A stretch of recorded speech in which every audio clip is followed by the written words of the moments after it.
Chapter 9 बढ़ते कदम। रुद्र ने बस हाय कहा और तपस्या से बोला जान अब चले। तपस्या ने स्माइल करते हुए हाँ कहा।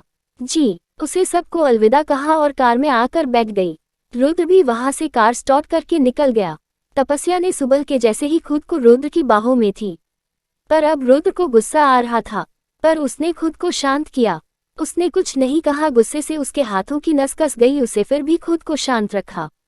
वही तपस्या प्यार से बोली आपको पता है आज मैंने सबको आपके बारे में बता दिया। मेरे सभी दोस्त आपको देखने के लिए बेचैन। पता है जब आपको मेरी दोस्त देख रही थी तो हमें बिल्कुल भी अच्छा नहीं लगा, ऐसा लगा आपको कहीं छुपा लूं। रुद्र को जैसे उसकी बातें अच्छी लग रही थी, उसका गुस्सा शांत होने लगा।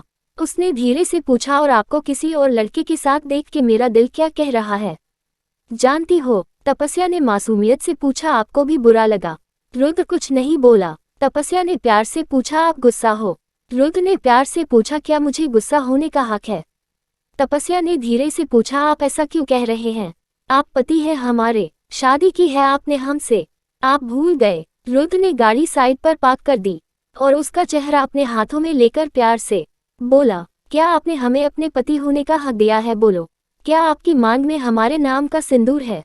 क्या आपके गले में हमारे नाम का मंगलसूत्र पहना हुआ है? नहीं, फिर आप कैसे कह सकती हैं?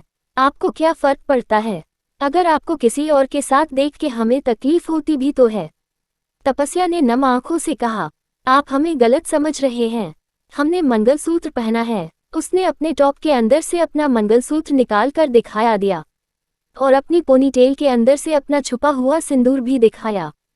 तपस्या नम आंखों से बोली हम कॉलेज स्टूडेंट है, वो भी फर्स्ट ईयर के, इसीलिए किसी को अभी नहीं बताना चाहते हैं बस।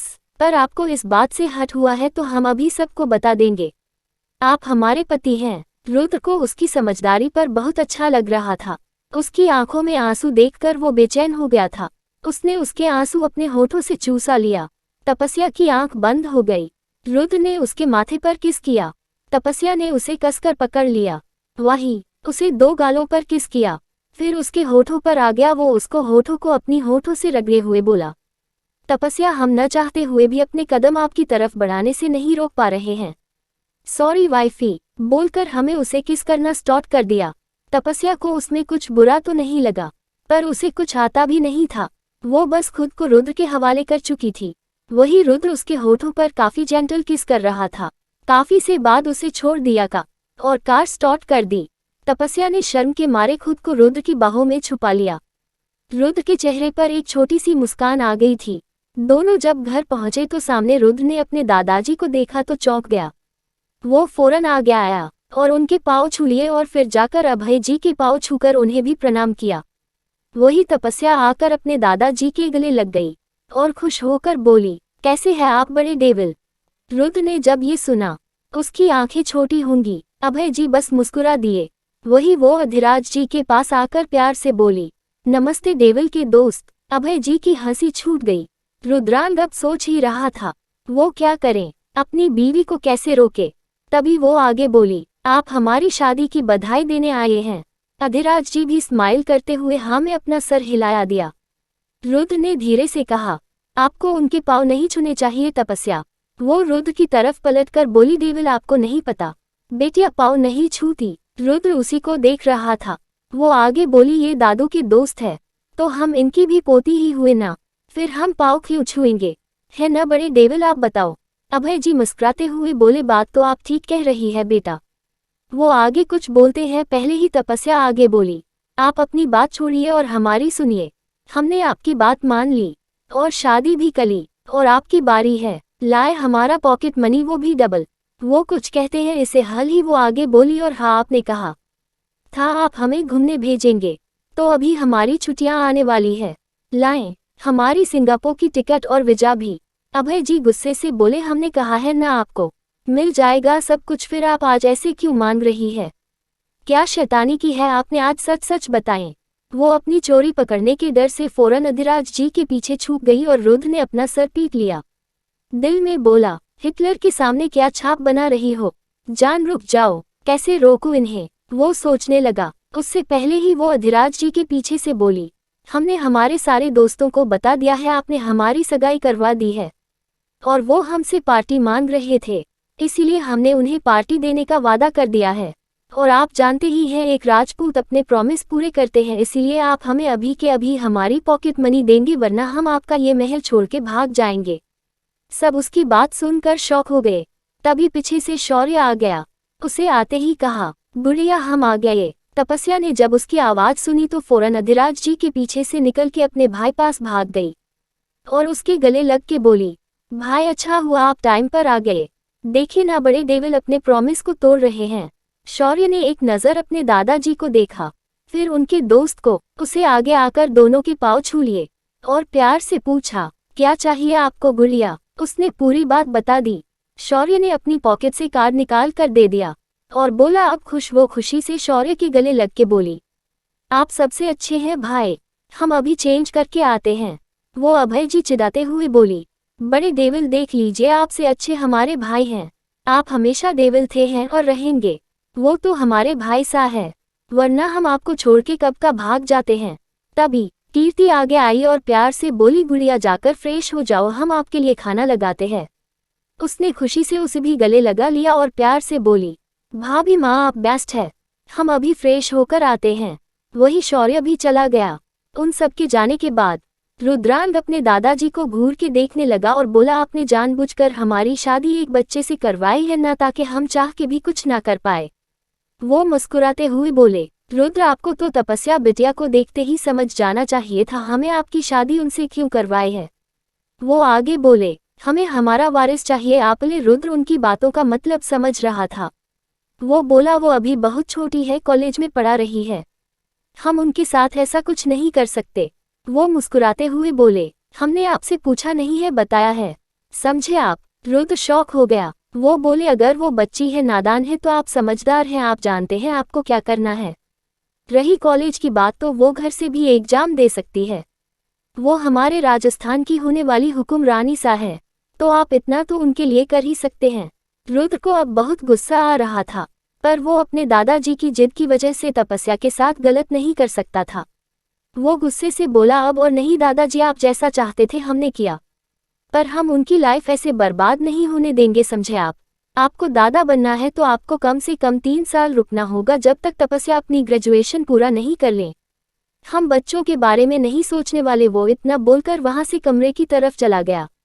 वही उसके जाने के बाद दोनों दोस्त मुस्कुराने लगे। अधिराज जी बोले, देख ले अभय कैसे एक ही दिन में दोनों की भावनाएं बदल रही हैं।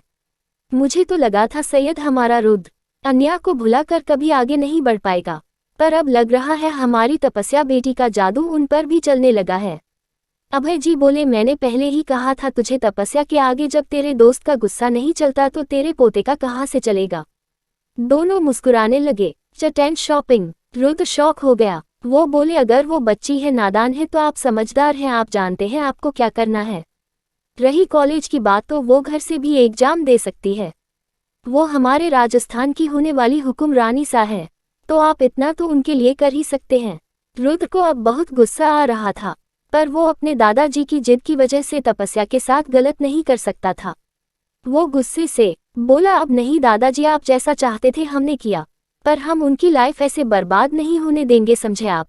आपको दादा बनाना है तो आपको कम से कम 3 साल रुकना होगा, जब तक तपस्या अपनी ग्रेजुएशन पूरा नहीं कर लेती।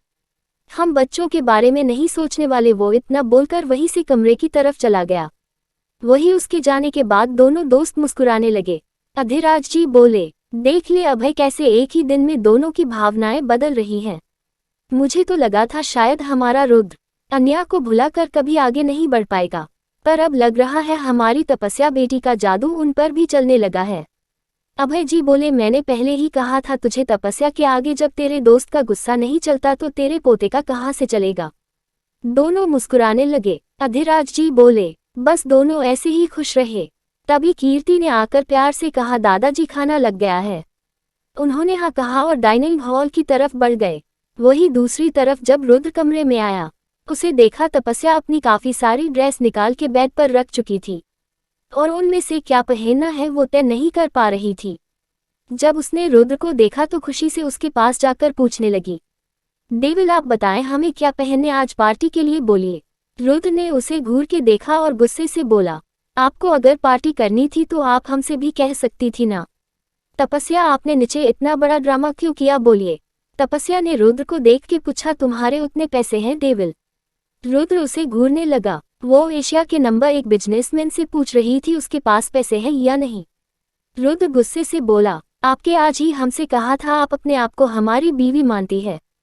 तपस्या ने हाँ कहा। तभी रुद्र बोला, तो आप फिर अपनी कोई भी बात हमसे शेयर करेगी, वो भी अकेले में, सबके सामने नहीं? ठीक है। उसकी तरफ देख के बच्चों के जैसे हाँ में अपना सर हिला दिया। रुद्र बोला, अब जाए और जाकर शौर्य को उनका कार्ड वापस करके आए। आपको जिसको जहां पार्टी देनी है हम ले चलेंगे आपको, और बिल भी भर देंगे। आपसे कोई सवाल भी नहीं करेंगे। पर हमें ये बिल्कुल पसंद नहीं है आप हमारे अलावा किसी और से कुछ भी मांगे, समझिए, आप दादाजी से भी नहीं।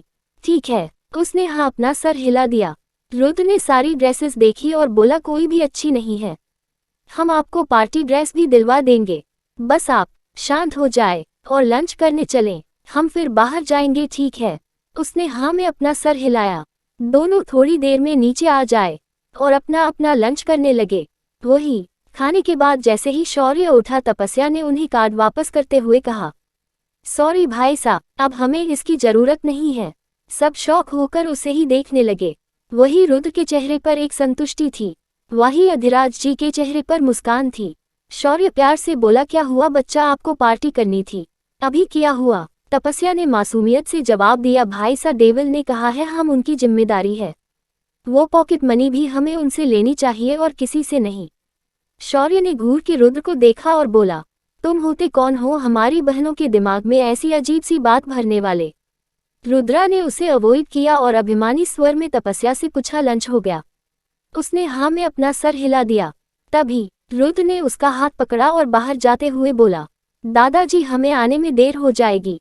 उनके जाने के बाद शौर्य ने अभय जी से गुस्से में कहा, देखा आपने, ये मेरी बहन को मुझसे छीन रहा है, वो भी मेरी आंखों के सामने।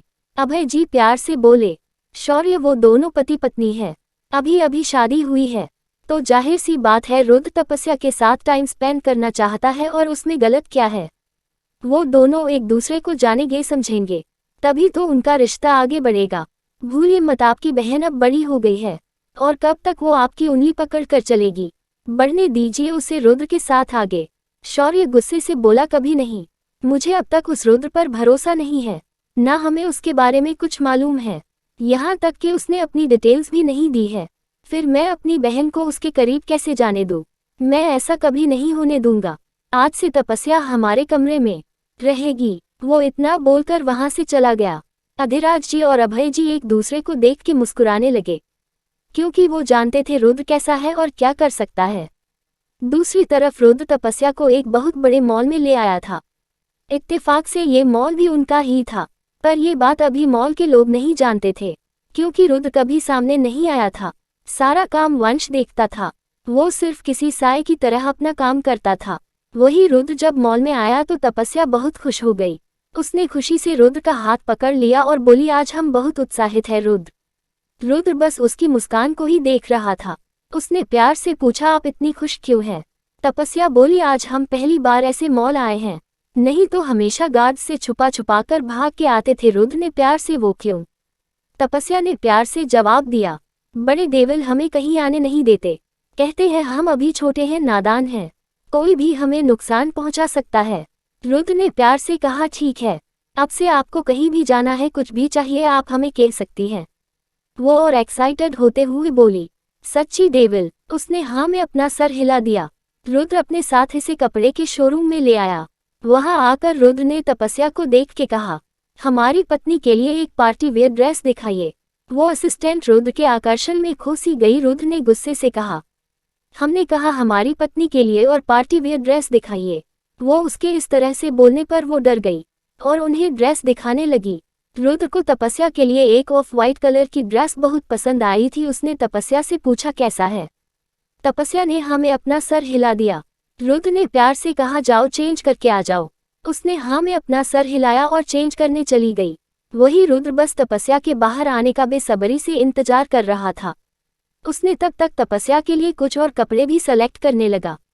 वही जब तपस्या बाहर आई, रुद्र की नज़र बस तपस्या पर ही ठहर गई। वो इतनी प्यारी गुड़िया जैसी दिख रही थी। रुद्र बस उसमें खो गया।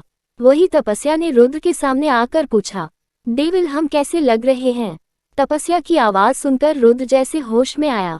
उसके बस मुस्कान दी और बील पे करके बाहर आ गया। तपस्या ने खुश होते हुए पूछा, डेविल ये सब मेरे लिए है? रुद्र ने हाँ में अपना सर हिला दिया। वही आगे जाके रुद्र ने उसे बाकी सब चीज दिला दी और फिर उसे पार्लर में रेडी करवा कर उसे पार्टी लोकेशन पर ले आया। वो एक पब था, पर रुद्र ने कुछ नहीं कहा। वो तपस्या का बचपना नहीं छीनना नहीं चाहता था। वही तपस्या के सब दोस्त वही थे, लड़के और लड़कियों सभी थी, पर तपस्या ने वहां भी रुद्र का हाथ थामा हुआ था। रुद्र के चेहरे पर हल्की सी स्माइल आ गई। वही उसके दोस्त उसे टीज कर रही थी। तभी तपस्या के दोस्त ने रुद्र से पूछा, वैसे जीजू आप करते क्या है? रुद्र ने बहुत छोटा सा जवाब दिया, जॉब करता हूँ मैं। वो लोग शौक होंगे। तपस्या के एक पुरुष मित्र ने पूछा, आप जॉब करते हैं? फिर भी राजा अभय सिंह ने अपनी पोती की शादी आपसे करवा रहे हैं।